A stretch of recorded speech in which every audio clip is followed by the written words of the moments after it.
Hello, everybody, and welcome to a very special live stream here at Atlassian Williams Racing. Albon live on the line from Imola. Alex, how are you doing? Hello, very good, thank you. How's it going? Good here. Right, I'm going to get straight into some of the questions that fans have been submitting online in advance. We've got clap the VHS. Absolutely. Let me think about that. It is tricky. So for people that don't know, obviously our side mirrors are very small. They're convex, so what we see in our mirror is kind of like an exaggerated version of what's behind us. So we're trying to see as much as we can to the side before they go into our blind spots. We have huge blind spots in our car, and we can't see that much to the side of us. At a race start, especially when you have a bad start, you kind of have to expect that there are cars next to you. So you can't see them, but you just have to hope that you kind of try to give enough space to not, if there is a car behind you, put them in the wall or put them on the grass. So there's a bit of that going on. It's not easy. I think some drivers are better than others. I think someone like Fernando Alonso is very spatially aware. Drivers, you kind of know who's good at it and who's not good at it. So you always kind of play it a bit safer if you know someone's not as good at it. There we go. Thank you, Arith. Let's move straight on then to question 2. Hi, my question is for Alex. So you've had some iconic helmets throughout your F1 career, like the Panda for China last year, and obviously the orange for Miami this year. So what's the process behind choosing design, and how involved are you in that process? I'm pretty much solely involved. I would say that Lily, my girlfriend, she helps me out with the Chinese helmets because she has a good eye for it, and obviously I want to be culturally respectful to China. That being said, like, generally speaking, it's pretty much a free-for-all. I try to come up with the dumbest ideas as I can because I just think it's fun.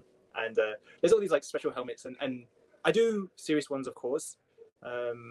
If I can do an orange or a panda or a golf ball, I tend to gravitate towards them ones. I think they're just a bit more fun. And I have 2 separate designers, and I kind of choose between the 2 depending on what style they can offer.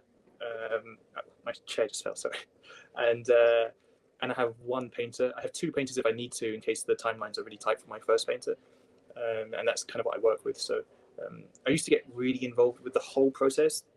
Nowadays, just because my time is so busy, I join the first phases of the design procedure. So the first kind of 3 weeks, I'll be involved in the build up to the helmet, and then the final 3 weeks, I kind of take it off and let my creative social lady to take over it.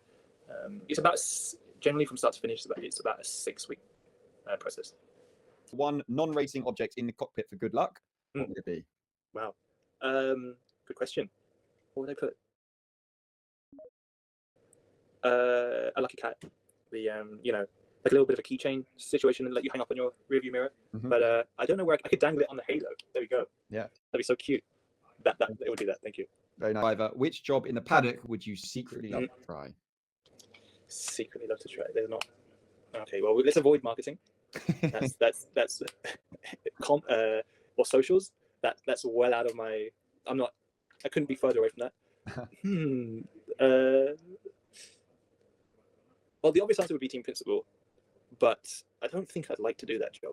I don't know. I don't like firing people, and I wouldn't be very good at firing people. I'd have to get someone to do my dirty work for me. Yeah. I'm like the anti-Alan Sugar.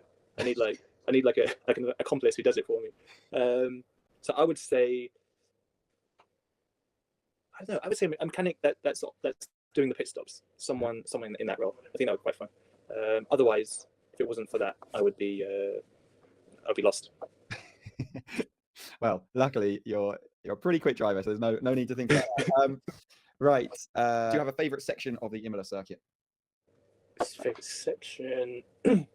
Oh, I love the sequence, turn 5, turn 6. So if you look at it from a map, there's you got the first chicane and then the second chicane. It's so quick with our cars, and this track is so narrow for us. I don't think it used to be this narrow. Obviously, when they had the older cars, they were much smaller than what we have now. And as we've got bigger and bigger, the cars are just. It's like driving flat out through a country road in the UK. It's just it's insane. Luckily, the curbs are quite usable, so there's a little bit of margin for error. If you turn in a little bit too early or too late, it's not going to destroy the car. But the immersion of speed when a track is really narrow is huge. So I always get surprised when I come here. The cars feel so quick because of that kind of high speed track with a narrow track. It's very cool. All right, perfect. Okay, that is all we have time for. Alex has obviously got a very busy schedule to get through in Imola. So, Alex, thank you for your time. Best of luck this weekend. But as I said, that is all we have time for right now in this session. But we are running sessions like these all season long. So if you haven't already picked up your Williams Racing driver card at williamsf1.com, do so. Make sure you pick up the app on the App Store, and we'll see you all very, very soon. Thanks, everyone.